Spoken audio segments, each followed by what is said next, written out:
La entrevista con Guillermo Torres Quirós. Bienvenidos al espacio donde conoceremos la historia a través de las vivencias de los protagonistas. Un espacio abierto donde el diálogo y el intercambio de ideas nos llevan a estar en contacto con nuestro presente.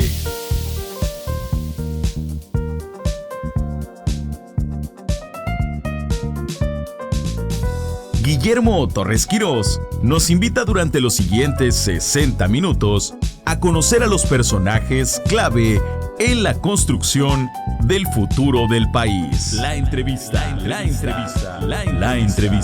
en Más Radio La Paz.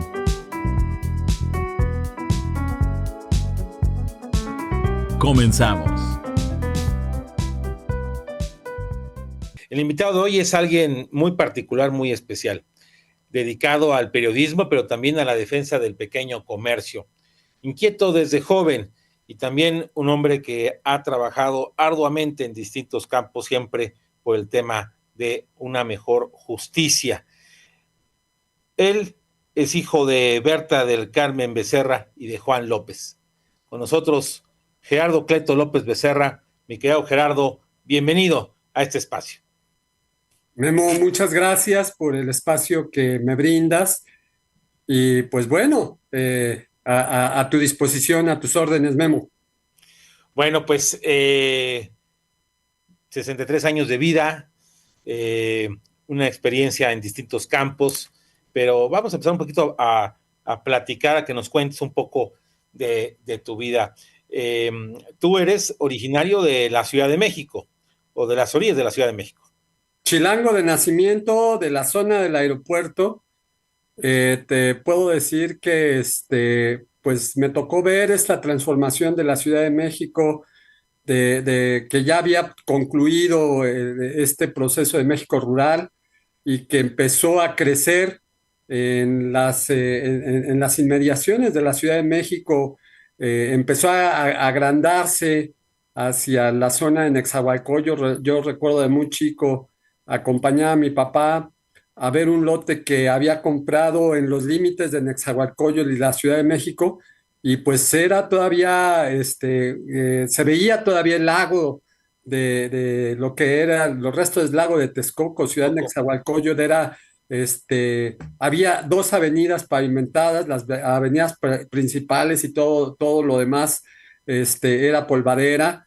El oriente de la Ciudad de México, pues seguía llegando un poco hasta Zaragoza, la Agrícola Oriental, toda la zona de Iztapalapa, se veían grandes terrenos sin ocupar todavía, y me tocó ver esa transformación y me tocó ver pues prácticamente esta Ciudad de México que en pocos años pues llegó toda esta migración del campo a la ciudad en busca de trabajo. Como tú lo comentas, mis papás, pues soy el sexto hijo, soy el sexto de 7. Y bueno, pues mi papá era un comerciante de abarrotes en la tienda de abarrotes que tenía su negocio, que tenía su tienda en la colonia Moctezuma, que era pues una colonia popular prácticamente.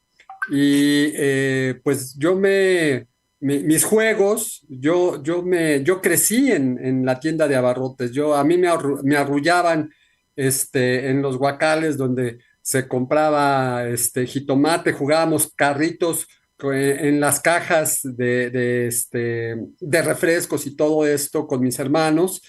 Y yo crecí en un ambiente de trabajo siempre en la tienda de abarrotes, trabajando sábados, domingos. Mi papá tenía un dicho, pues si quieres comer hay que trabajar, y el trabajo es de todos los días. Entonces me eduqué a ese fragor del trabajo constante en la tienda. Y bueno, pues de una educación, mi educación primaria, secundaria, preparatoria, es totalmente pública.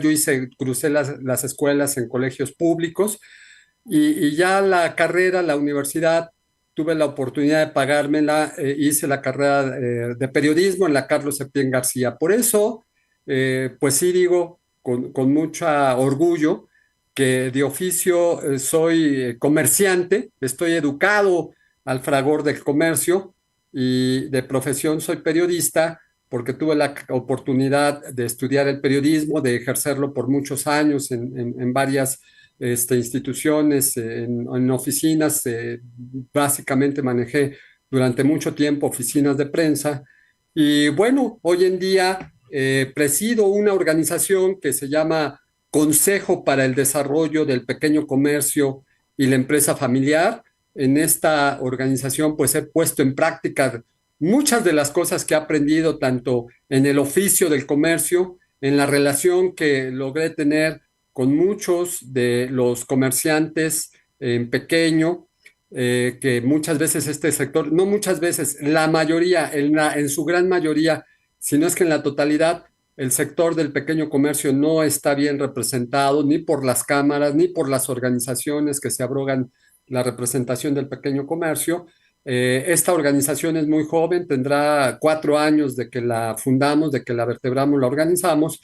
Y bueno, en esta organización, comercio y periodismo han hecho mi especialidad, Memo. Ha sido pues prácticamente uno de los fragores en los que hemos estado trabajando en los últimos años.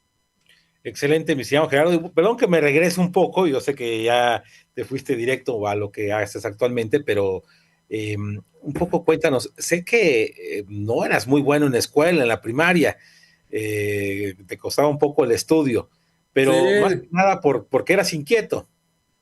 pues mira, déjame comentarte que yo hice la primaria básicamente en el sexenio de Luis Echeverría, en los años de 1972 a 1978. A mí me tocó cruzar la escuela primaria. Yo recuerdo todavía, tengo en la memoria algunas escenas de 1968. Yo tenía 6 años cuando mi hermana, la mayor, Rosalila, acababa de entrar a Prepa uno y a mi hermana le tocó el bazucazo en Prepa uno y el que los hayan tenido que sacar por una puerta trasera porque la escuela estaba sitiada y esto.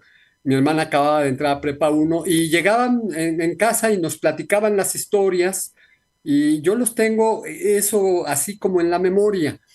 Eh, Mi primaria fue en una escuela en la colonia Jardín Balbuena que se llama Escuela Pública Estado de Israel. Yo estudié, digo, traigo alguna, si quieres te canto el himno israelita porque pues nos lo aprendimos.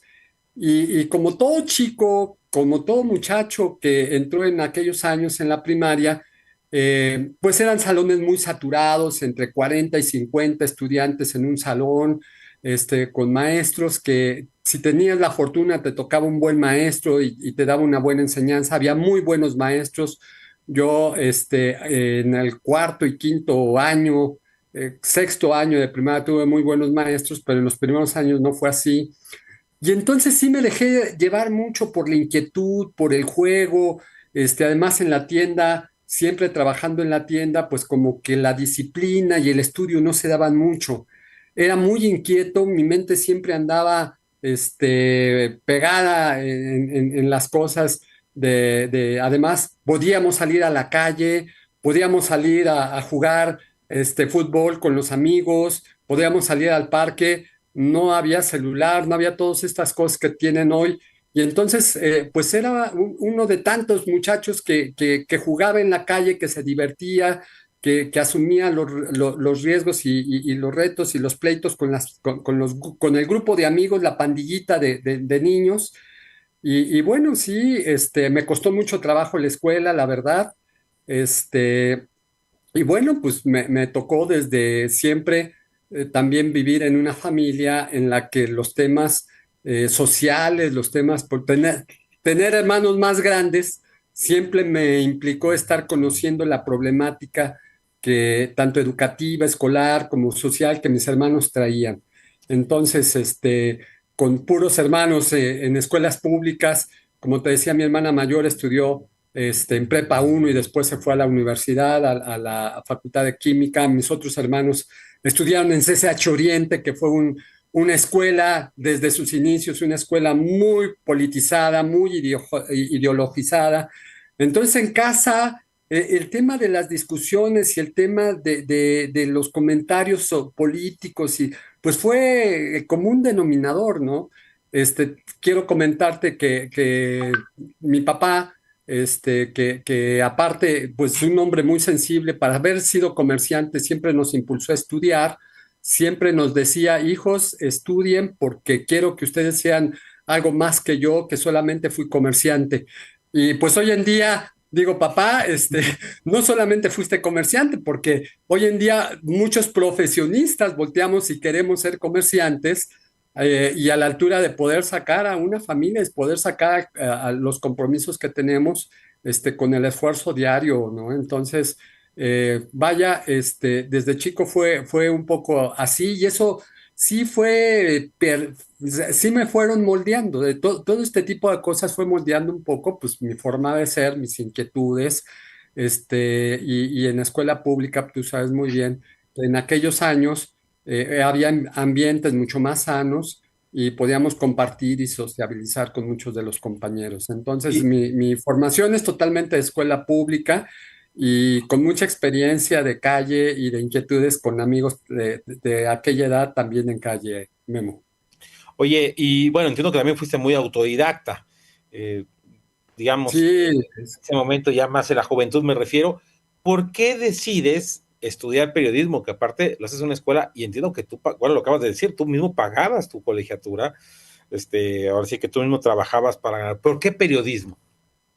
pues mira, yo creo, la verdad es que recuerdo la decisión de haber tomado periodismo, de haber estudiado periodismo, fue un tema donde sí hice un análisis por varios años, hago pública una confesión.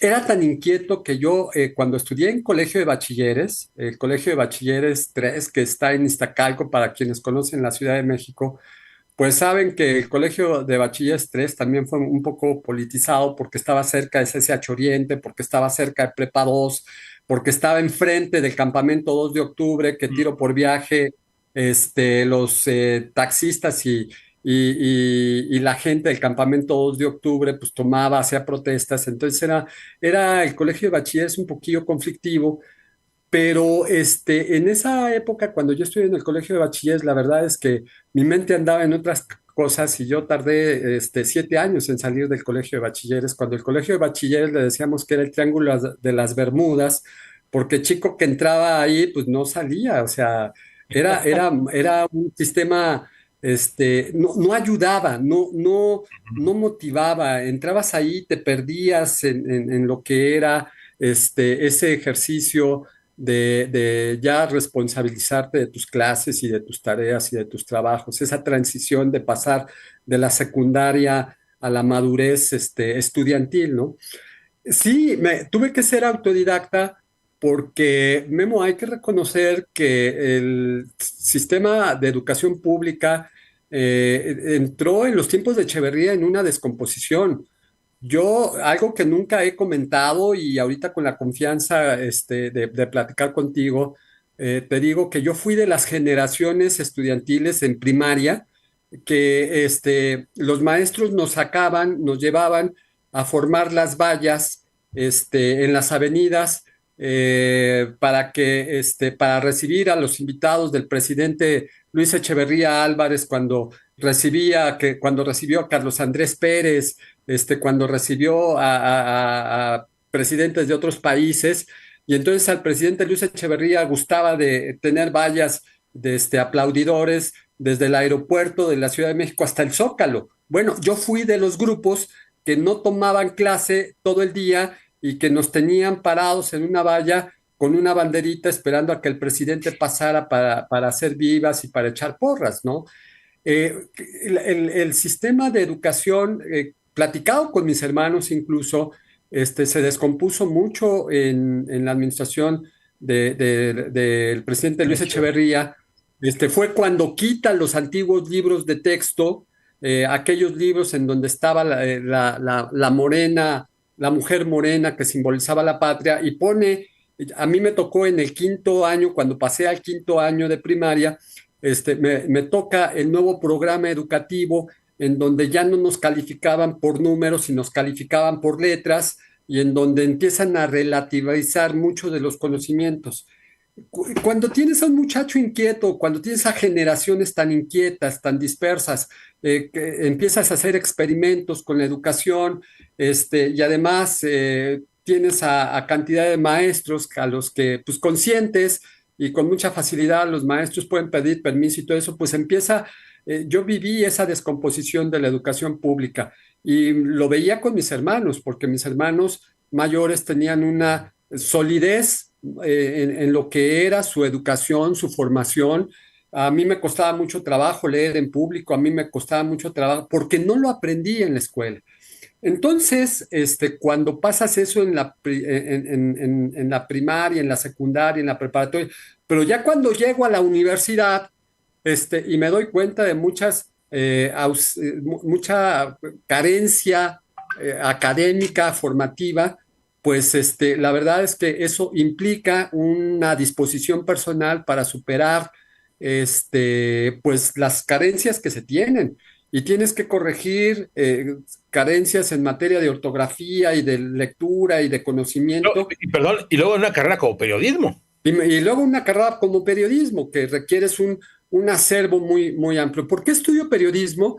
Pues mira, la verdad es que por miedo a muchas otras carreras, ¿no? Yo hoy en día creo que pude haber estudiado derecho, me hubiera haber gustado estudiar medicina, pero con esa falta de seguridad en los conocimientos con los que salí en primaria, en secundaria, pues pensaba que no, que esas eran carreras para personas, pues como decíamos, el genio, ¿no? El matadito y bueno, entonces yo digo, voy a estudiar periodismo porque, pues a mí me gusta la calle, soy muy rebelde y creo que, en periodismo nadie me va a estar, mandando, voy a poder andar en calle, no voy a poder a no andar con saco y corbata porque, pues eran los signos de la formalidad y yo en esos momentos era muy rebelde.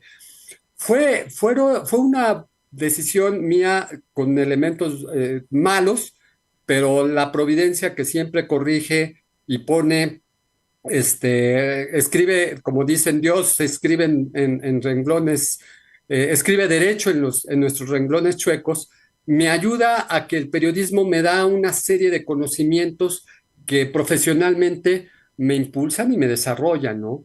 Entonces, la decisión por la que estudio periodismo es porque yo quería andar en la calle todo el día, yo quería, no quería estar sujeto a un horario y porque quería conversar y platicar y conocer a mucha gente. Y la verdad es que el periodismo, quien lo quiere estudiar por esas cosas, no es así. En el periodismo implica una gran disciplina, tú lo sabes. En el periodismo implica mucho esfuerzo para conocer. En el periodismo, no es un tema de rebeldía, sino al contrario, de ejercicio de libertades. Entonces, vaya, al final de cuentas, sí me ha servido mucho. Estoy muy orgulloso de haber estudiado. Y en la Carlos Septién, porque sí, yo hice un examen a la universidad y no lo pasé, hice el examen, porque la universidad está sobresaturada por el tema del pase automático. Entonces, prácticamente la matrícula se llena con quienes desde la preparatoria están eligiendo carrera y pues no nos dan la oportunidad a los que llegamos y hacemos exámenes porque simplemente pues ya la carrera está saturada y aunque por muy buena calificación que tengas, pues con el pase automático la matrícula está llena. Entonces, pero la verdad es, como te digo, la providencia me llevó a la Carlos Septién, la Carlos Septién me ayudó increíblemente, me hice soy orgulloso egresado de la Carlos Septién, y bueno, eso hoy en día me ayuda para que muchos de los ejercicios profesionales que tenga los pueda hacer con mucha, pues sobre todo con esa conciencia social, porque estudiar una profesión nos implica un trabajo social al que nos debemos abocar, Memo. Oye, y bueno, estando ahí en la Septiem, seguiste en la grilla, porque sé que te ha gustado siempre estar en la grilla, en las asambleas estudiantiles, en esto, en lo otro. ¿Cuáles fueron tus primeros trabajos? Me imagino que tuviste que hacer algo ahí en esa misma época. ¿O seguías en la tienda, en el Puentecito, ¿no? La tienda del Sí, Puentecito. la tienda del Puentecito seguía por ahí, y bueno, cuando mis papás, ya envejecen y no pueden en la tienda, la verdad es que mis hermanos estudiaron carrera profesional y ellos no se veían atrás del mostrador. Yo sí traigo la vena de El comerciante. comerciante. Y Ujú. entonces sí, yo le digo a mi mamá, oye, si no tienes inconveniente, pues yo me quedo con la tienda, yo administro la tienda de abarrotes y mi mamá, pues feliz de la vida, dijo, oye, pues me da gusto que alguien continúe con este ejercicio de trabajo que teníamos en casa. Entonces, por años, yo me encargué de la tienda de abarrotes del Puentecito, entonces me veías entre la escuela y ir a sábados, domingos, ir a surtir a la central de abastos. Y bueno, también entro a trabajar por fortuna, por conocido, por un amigo que conocí también, que acaba de salir de la Carlos Septién. Yo entro a trabajar al Consejo Coordinador Empresarial. Yo no Ujú. tenía clara idea de qué era el Consejo Coordinador Empresarial, yo no tenía clara idea de cómo estaba el tema, pero pues me ofrecieron entrar a trabajar ahí. Y ahí fue un gran impacto, fue mi primer cambio fuerte porque pues de andar en la calle, prácticamente lo puedo decir, Memo, durante la preparatoria a mí me encantaba traer verdaderamente así guaraches de indio michoacano, de los que son de suela de llanta. Y de mezclilla me encantaba andar así caminando y hacer las cosas que tenía que hacer este, como chavo rebelde. Cuando entro a trabajar al Consejo Coordinador Empresarial, pues fue un impacto diferente porque ya hay que cuidar la formalidad, hay que tener un horario, entonces te tienes que esforzar en muchas cosas y prácticamente mi primer trabajo es un trabajo en el que había que archivar información y la sufrí mucho en el sentido de que fue un choque cultural para mí, ¿no? Cultural. El choque de nunca haber tenido horarios, nunca haber tenido formalidad, a tener un horario, tener un jefe que pedía y exigía la corbata al menos para ir a trabajar, ser formales.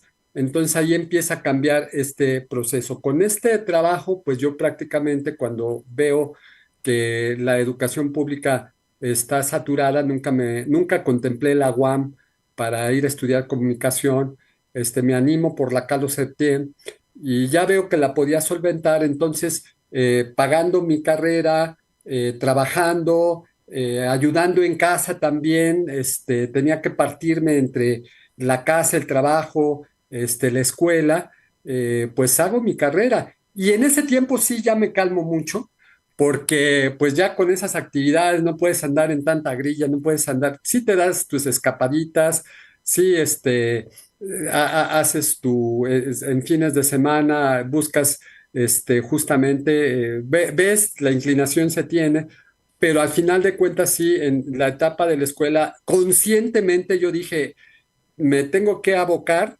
y sí te puedo decir que saqué un promedio de 9.3 en la escuela, nunca reprobé una materia, cumplía con mis horarios, o sea, fue un ejercicio de cumplimiento, pues porque yo traía en la educación pública todo un desorden con respecto a los temas académicos. Entonces salgo de la Carlos Septién, ya tenía un trabajo profesional y en el trabajo empiezo a aprender y empiezo a conocer verdaderamente otro mundo. Ahí me involucro mucho con el tema empresarial, con el sentir de que la empresa no era solamente compra y venta de productos, sino que la empresa tiene una responsabilidad social y que ofrece tanto la empresa como el comercio un servicio a la comunidad en la que está.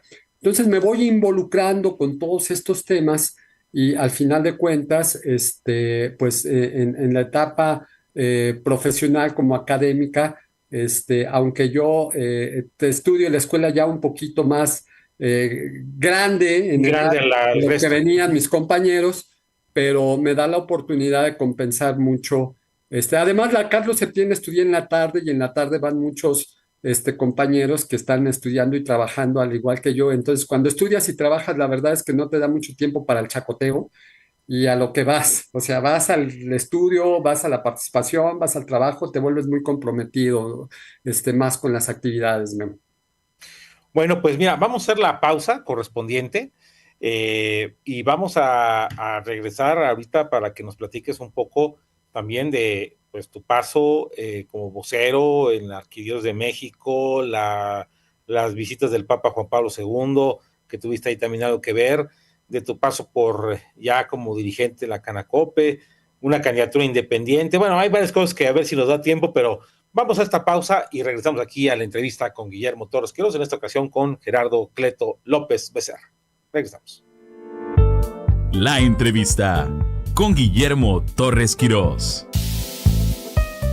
Bueno, pues estamos de regreso a esta entrevista que estamos haciendo con Gerardo Cleto López Becerra. Pues nos está contando su vida como periodista y también como empresario, microempresario y también como dirigente en el tema pues del pequeño comercio. Y bueno, nos estabas contando, mi querido Gerardo, del momento en el que pasas a, pues estás ya acabando la carrera, ya tienes un trabajo bien, en ese caso en el CC, y pues ¿qué pasa después de que estás ahí en el CC trabajando? Fíjate que a mí me toca, coincide un periodo muy importante en México. Yo estoy terminando la carrera hacia 1989, 1990. Entonces a mí la carrera me toca en un periodo político álgido, lo que fue la llegada de Carlos Salinas a la presidencia, el fraude electoral que se dio. Me toca de cerca ver la campaña de Cloutier, la campaña de Cuauhtémoc Cárdenas. Entonces, en la carrera de periodismo, pues los maestros nos mandaban a hacer los ejercicios profesionales, las prácticas profesionales en las campañas. Y yo recuerdo haber tomado muy buenas fotos que metí justamente a la materia de fotografía de Cloutier en el toreo de Cuatro Caminos, en un evento que nadie se la creía, porque en aquellos momentos, pues el PAN no pasaba de ser un partido familiar y pues las asambleas y las reuniones del PAN pues no pasaban de ser más de 40 50, 100 simpatizantes en parques públicos. El toreo de Cuatro Caminos fue el parteaguas para el Partido de Acción Nacional, porque se vio en un foro amplio y con una gran fuerza aglutinada a un candidato de un liderazgo indiscutible. Y yo lo viví, yo estuve ahí, yo tomé las fotos de la entrada de Cloutier y tenía fotos de Cloutier en el discurso, ¿no? Yo y varios compañeros de la carrera que no creíamos que pudiera darse, que estábamos siendo testigos de esta transformación en la participación y en el sistema partidista del partido único, ¿no? Del PRI. Entonces, a mí me toca una transformación muy interesante, me toca vivir ese fraude que se da en 1988 y también me toca las reformas que el presidente Carlos Salinas, llegando a la presidencia, se empiezan a dar. Y una de las reformas fundamentales que nadie creíamos en aquel momento que se pudiera dar era la relación del Estado con la Iglesia. Era tradicional, era el modus vivendi, como se le llamó durante décadas, era la forma en cómo el Estado se le imponía a la Iglesia y la Iglesia existía, pero no existía jurídicamente. Sabíamos dónde estaba. El 12 de diciembre era un fervor guadalupano, pero fuera del 12 de diciembre, los 364 días del año, la iglesia tenía que estar calladita y no tenía que hacer público ningún posicionamiento. Entonces me toca la transformación y en el trabajo en el Consejo Coordinador Empresarial se abre un área que era de análisis para saber qué venía, qué se ofrecía. Se abrieron varias áreas de análisis para ver lo que eran las reformas de Carlos Salinas y a mí me toca y me convocan para analizar la reforma de la relación del Estado con la Iglesia. Entonces ahí me empecé a involucrar en temas de la Iglesia de manera profesional, le di seguimiento, incluso déjame decirte que uno de mis trabajos, yo conocí al ahora secretario de Estado Paroli, fue secretario de la Nunciatura en México, y yo conversaba con Monseñor Pietro Paroli en la Nunciatura, y el secretario Paroli me daba mucha información y me decía, mira, tal cosa, y gracias a que fue uno de mis contactos, estudiando en la Septien, trabajando de analista, uno de mis trabajos se publicó justamente diciendo que el presidente Carlos Salinas quería legalizar y formalizar la relación con el Estado Vaticano, pero no reconocer los derechos de la Iglesia Católica en México, cosa que se publicó en primera plana en aquel tiempo en el Universal y fue para mí deslumbrante. Y de allá ya empecé a hacer más trabajos en materia de periodismo y esto relacionados con este análisis. A mí me tocó ver la reforma de la relación de la Iglesia con el Estado hasta que concluyó en las reformas constitucionales. Entonces eso me da una especialidad de conocimiento de cómo estaba compuesta la Iglesia desde un punto de vista periodístico, desde un punto de vista social, no tanto religioso, y en ese momento no había muchos que pudieran hacer este tipo de análisis. Entonces, eso me lleva a una segunda especialidad, a una especialidad que llegué a tener, que fue el tema de periodismo religioso y conocimiento sociológico de la Iglesia. Hice incluso mi tesis de titulación en la Carlos Septién, está ahí. Es una tesis única porque nadie más la tiene. La tesis es Historia del Periodismo Católico en México. Yo tengo ahí un compendio de lo que fue la historia del periodismo desde el México virreinal hasta prácticamente esa época, en lo que fueron los periodistas, en lo que fueron los periódicos, en lo que fueron las épocas históricas. De ahí yo me relaciono, vivo este cambio que se da en 1900, y eso me impulsa más a la participación, al conocimiento del entorno y a poder y a tener que hacer más trabajos de investigación, a no quedarnos en la superficialidad, porque hay que recordar, Memo, que en aquellos años la prensa y los sectores oficiales eran muy jacobinistas, y hablar de los derechos de la Iglesia y hablar de los derechos de los católicos, pues lo hacías y prácticamente tenías que ser ajusticiado en el Cerro de las Campanas, ¿no? Porque te veían, ¿no? Era fuera, este tipo de argumentos eran fuera del análisis del discurso jacobino oficial. Entonces, con este expertise, en algún momento se abre un espacio de comunicación ya en la Comisión de Comunicación del Episcopado, con un legendario hombre que yo lo sigo considerando uno de los promotores de los periodistas católicos, el Monseñor Genaro Alamilla, que presidía la Comisión de Comunicación del Episcopado. Yo a Monseñor Genaro Alamilla, le aprendo muchas cosas de las mañas, del colmillo que él tenía para el tema de hacer comunicación. Me voy a trabajar a la comisión. Fue muy difícil brincar del sector empresarial al sector a iglesia. Entre los temas difíciles es porque profesionalmente, pues no, la iglesia no paga, en aquellos tiempos no pagaba profesionalmente bien, entonces tienes que hacer muchos sacrificios, tienes que lidiar con muchas cosas. La autoridad al interior de la iglesia es muy de alzacuellos, iglesia y ejército son de las instituciones de una autoridad rígida, muy vertical, pero afortunadamente yo puedo decirte que me sentí en algunos años el Javier Navarro Valls, en donde podía proponer, donde podía hacer con mucha libertad comunicación de la iglesia sin ser sacerdote, palpando y tomando las necesidades de comunicación de la iglesia.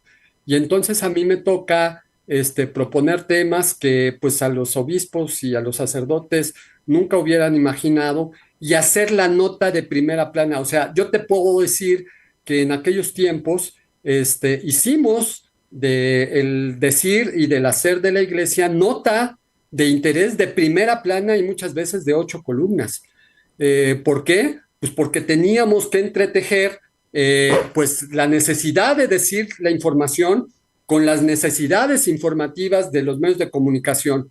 Yo estoy convencido que la comunicación entre el encargado de una institución y los medios de comunicación es un ejercicio de negociación, de entender los intereses que cada quien tiene y de cómo puedes ir tejiendo los intereses. No se trata de que una institución imponga su criterio informativo, no se trata de que un medio solamente acepte pues los intereses que tiene el medio, desechando muchas informaciones que son importantes para la sociedad. Para mí el tema informativo es un tema de ejercicio, de negociación entre los intereses, entre los diversos intereses, y el tener la habilidad para tejer justamente estos ejercicios y no solamente llegar la información debe tener un sentido, el que cada uno de nosotros conozca, pero no solamente conozca, logre interpretar lo que está sucediendo, pero no solamente debes de conocer e interpretar, sino todo ese conocimiento y esa interpretación te debe servir para una cosa, para cambiar a la sociedad. Si solamente se queda en la información, si solamente se queda en la interpretación, pero no te lleva a la acción de cambiar la sociedad en la que estás viviendo, la comunicación no está sirviendo. Entonces eso lo viví en aquellos tiempos y bueno, ese fue un proceso muy interesante porque me ayudó mucho el entorno en el que a mí me tocó vivir cuando estaba terminando la carrera, cuando se vivieron aquellos años álgidos de cambio político y cuando hubo también, hay que decirlo, una apertura por parte del sistema que después de haber sido tan cerrado, permite que la oposición empiece a tener espacios de participación, pues al principio a través de las plurinominales, pero después fue un ejercicio de mayor diálogo y participación. Esa época de principios de los años 90, de mediados de los años 90, fue una época que me tocó vivir hasta un poco más adelante la apertura democrática. Entonces, todo eso forma un contexto en donde pues parte y varios de mi generación pues nos tocó vivir y participamos en ello, Memo. Oye, y bueno, te tocó también estar ahí metido en la organización de algunas de las vistas de ahora ya San Juan Pablo II, no sé si quieras contar algo ahí, alguna anécdota al respecto. Pues sí, mira, ya en la conferencia del episcopado y siendo de los pocos profesionales, laicos que trabajaban de manera profesional, bueno, primero trabajé en la Comisión de Comunicación del Episcopado, dándole servicio a los obispos, y tiempo después, por este ejercicio profesional, llego a trabajar a la Arquidiócesis de México, trabajo con el cardenal Norberto Rivera 6 años prácticamente, de que poquito después de que llega a la Arquidiócesis de México, cuando tiene conflictos de comunicación, cuando tiene muchos conflictos de los medios de comunicación, afortunadamente alguien me sugiere y llego a trabajar ahí y logramos limar y establecer un sistema de comunicación mucho más ágil, mucho más fluido, en donde no solamente los medios de comunicación imponían su criterio, sino también en donde la iglesia pues tenía que decir lo que tenía que decir. Entonces, a la sazón de eso, al cardenal Norberto Rivera le toca la fortuna de organizar en 2 ocasiones visitas del Papa San Juan Pablo II a México. La primera fue en 1999, cuando concluye estos sínodos que la iglesia convocó para el año 2000 y que preparaba esta transición de la iglesia hacia el tercer milenio. Se determina que las conclusiones del sínodo para la iglesia en América se iban a entregar en México, y qué mejor otro lugar que en la Basílica de Guadalupe iba a ser la celebración, la misa en donde el Papa venía y le entregaba a los obispos las conclusiones del sínodo. Entonces, se genera todo este trabajo y yo estaba en el área de comunicación del Arzobispado de México, Entonces, me toca organizar, ser uno de los organizadores de la visita del Papa para justamente esta fecha. Fue una experiencia increíble el haber pues, lidiado pues, medios de comunicación nacional, medios de comunicación regional, medios extranjeros, la coordinación con Estado Mayor, la coordinación con tanto, despertó esto, fue un boom que despertó y que hay que lidiar pues con muchos temas y presiones. A mí me tocó organizar prácticamente la sala de prensa y colaborar con otros amigos que estaban en la Arquidiócesis de México en lo que fue la coordinación de la área de comunicación para este tiempo. Entonces, lo viví, en ese momento lo viví prácticamente como organizador y luego, un par de añitos después, se da la canonización del entonces beato ahora San Juan Diego, y el Papa decide venir a México y canonizar en México a San Juan Diego. Eh, También me toca en ese sentido, pues volver a organizar los temas de comunicación y vaya, esta vivencia que tuvimos, pues fue una experiencia, te voy a decir como lo decíamos, cuando te toca esta vivencia es un sueño, pero ya cuando estás a unos días se convierte en una pesadilla. Te da una enorme alegría cuando el Papa sale de México y va de regreso a Roma, porque además de que los trabajos providencialmente siempre van a salir bien, porque pues ante nuestros errores y limitaciones siempre está la providencia que nos ayuda a superar todas nuestras limitaciones, pero está esa piedrita, esa aportación pequeña que tú pusiste para que las cosas pudieran salir como tendrían que salir estas visitas. Entonces me tocó ser colaborador en este sentido y tener la experiencia pues de organizar los viajes. Si tú me preguntas si en alguna vez yo saludé, yo estuve en la misa, yo me saqué una foto, nunca, no te da tiempo, o sea, tu servicio ahí está para la prensa. Sí entiendo que en otras visitas y en otros lugares los encargados de comunicación van y pues están ahí y ocupan los lugares principales, pero en realidad, si quieres hacer tu trabajo, pues tienes que andar con los reporteros, tienes que pararte a las horas que citas a los reporteros, tienes que atender los problemas que se dan y tuvimos los fuertes problemas en el autódromo, tuvimos grandes problemas en el Estadio Azteca. En el Estadio Azteca nada más déjame comentarte que iba una caravana casi de 20 camiones ya enfilados al Estadio Azteca y de repente me llama un coordinador de camión y me dice, oye, es que ya pasamos las torres de satélite y no los alcanzamos. Le digo, oye, es que no vas para las torres de satélite, vas en sentido contrario. Por favor, regrésate, dile a tu chofer que van en sentido, es el Estadio Azteca, no es el Estadio La Corregidora, entonces date la vuelta. Traíamos ahí un camión y ese camión con periodistas, no sabes qué bronca fue, porque llega al final y ya el Estadio Azteca se había cerrado, gente, había feligreses, había muchos que querían entrar, entonces ya habían cerrado las entradas, había gente que quería entrar, nos llega un camión retrasado y la gente dice, no, este camión no pasa si yo no entro. Y entonces tengo que salir yo a negociar y entonces lo que hago es ir a la multitud que estaba ahí, les digo, no se preocupen, todos van a pasar, déjenos que vamos pasando cinco tantito y me dejan que el camión se vaya acercando, cinco tantito. Y entonces, hasta que logramos que el camión con periodistas, que traíamos periodistas, reporteros internacionales y todo eso, que ya estaban desaforados, como locos porque se les estaba yendo la nota, logramos pasar y cerramos la puerta y órale, vámonos a cubrir el evento.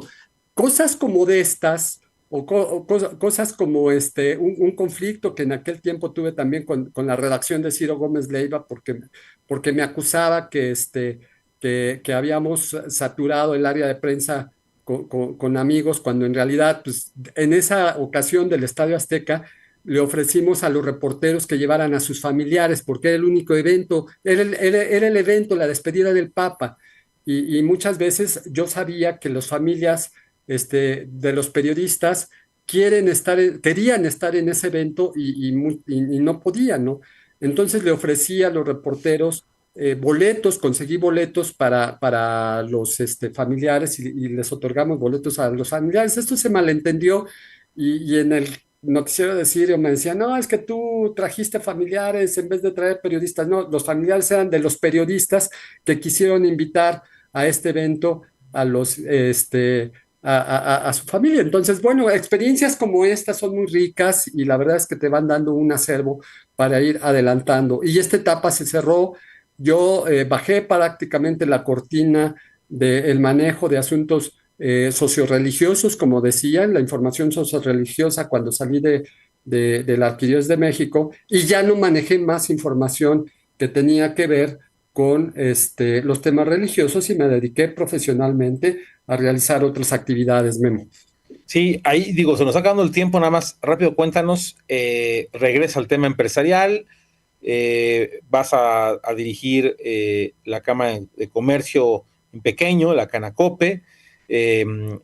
Cuéntanos en 3 minutitos ese paso y la importancia de ese tema.